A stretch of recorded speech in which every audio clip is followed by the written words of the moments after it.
I'm an English language teacher, so I help students with reading and writing K through 5. So I'm Brett Parker. I'm a teacher in Olathe, and I'm running for the State House of Representatives in Kansas in the 29th House District here in Overland Park. And we are out tonight knocking on doors and talking with voters about the election and what's going on in Kansas. I teach in Olathe Public Schools, but I live in Overland Park, and my House District, the 29th House District, is in sort of is in central Overland Park. Antioch runs right down the middle of it, and we're south of 95th Street all the way down to about 127th. This is my first time running for office. I don't think I ever saw myself running for office before.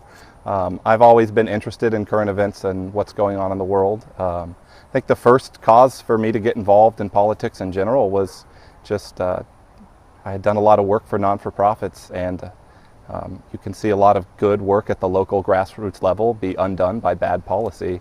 And as a teacher, these past few years under the Brownback administration, it's been hard not to see the negative impacts of the policy in Topeka. I've seen great coworkers who've been teaching for 20 years burn out for the first time, or choose to go work in other states or change careers because they're being asked to do more with fewer resources.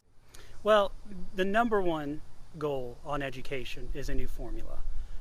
From the first time I ran for election in 2012 up until this last session, I've been trying to work on a new formula that doesn't punish Johnson County schools.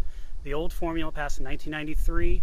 There were 24 representatives, senators, and House members from Johnson County. 23 of them voted for that old formula.